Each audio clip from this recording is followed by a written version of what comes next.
ഇപ്പോൾ നമുക്ക് കോഴിക്കോട് മെഡിക്കൽ കോളേജിലാണ് കേട്ടോ പോസ്റ്റിംഗ്. അതുകൊണ്ട് അവിടുത്തെ നഴ്സിംഗ് കോളേജ് വെച്ച് ക്ലാസ് ഉണ്ട് കേട്ടോ. അപ്പോൾ രാവിലെ നമ്മൾ ബ്രേക്ക്ഫാസ്റ്റ് ഒക്കെ കഴിച്ചിട്ട് നേരെ ക്ലാസ്സിന് പോവാണേ. നമുക്കിപ്പോൾ ഇന്റേണൽ എക്സാം നടക്കും കേട്ടോ.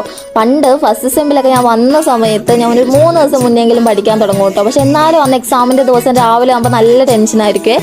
പക്ഷേ ഇപ്പോഴൊക്കെ എങ്ങനെയാണെന്ന് വെച്ചാൽ രാവിലെ ആയിരിക്കും നമ്മൾ ബുക്ക് തുറക്കുന്നുണ്ടാകുക. എന്നാലും ഒരു ടെൻഷനും ഇല്ലാണ്ട് നമ്മൾ എക്സാമിന് പോകും കേട്ടോ. എനിക്കിവിടെ ഈ കോഴിക്കോട് മെഡിക്കൽ കോളേജും നഴ്സിംഗ് കോളേജൊക്കെ ഭയങ്കര ഇഷ്ടമാണ്. എന്നാണെന്നറിയത്തില്ല, എനിക്കിവിടെ പോസ്റ്റിങ്ങിന് വരുന്നതൊക്കെ ഭയങ്കര ഇഷ്ടമുള്ള കാര്യമാണ്. കോഴിക്കോട് ഇഷ്ടമായതുകൊണ്ടായിരിക്കാം മേ ബി എനിക്കിവിടെ എല്ലാം ഭയങ്കര ഇഷ്ടമാണ്. അപ്പോൾ നമ്മൾ എക്സാം എല്ലാം കഴിഞ്ഞിട്ട് കുറച്ച് നേരം അവിടെ നിന്ന് ഇരുന്നിട്ടുണ്ടായിരുന്നേ. അത് കഴിഞ്ഞ് നമ്മൾ നേരെ നമുക്ക് സൂപ്പർ മാർക്കറ്റിൽ കയറാനായിട്ടുണ്ടായിരുന്നു. അങ്ങനെ സൂപ്പർ മാർക്കറ്റിലേക്ക് പോയി. അപ്പോൾ നമുക്ക് കുറച്ച് ബിസ്ക്കറ്റൊക്കെ വാങ്ങാനായിട്ടുണ്ടായിരുന്നു കേട്ടോ. എനിക്ക് ഇടയ്ക്ക് സ്ട്രെസ് വരുമ്പോൾ ഇങ്ങനത്തെ എന്തെങ്കിലുമൊക്കെ കഴിക്കണേ. അത് കഴിഞ്ഞിട്ട് നമ്മൾ നേരെ തിരിച്ച് ഹോസ്റ്റലിൽ പോയി കഴിഞ്ഞിട്ട് നമുക്ക് ലെയ്സ് കഴിക്കാൻ തോന്നിയിട്ടുണ്ടായിരുന്നു. അങ്ങനെ ലെയ്സ് ഓർഡർ ചെയ്ത് കഴിഞ്ഞിട്ട് അതെല്ലാം കഴിച്ചു വന്നപ്പോഴേക്കും കുറച്ച് ലേറ്റ് ആയിട്ടുണ്ടായിരുന്നേ. അപ്പോഴേക്കും പിന്നെ നമ്മൾ ഓട്ടോ പിടിച്ചാണ് കേട്ടോ പോസ്റ്റിങ്ങിന് പോകുന്നത്. അങ്ങനെ ഓട്ടോ പിടിച്ചിട്ട് നമ്മൾ കുറച്ച് ലേറ്റ് ആയിട്ടുണ്ടായിരുന്നു. അത് കഴിഞ്ഞിട്ട് നേരെ നമ്മൾ ഹോസ്പിറ്റലിൽ ചെന്ന് കഴിഞ്ഞിട്ട് പിന്നെ നേരെ നമ്മൾ വാർഡിലേക്ക് പോയിട്ടോ. അപ്പോൾ അത്രയുള്ളൂ ഇന്നത്തെ വീഡിയോ. Bye bye.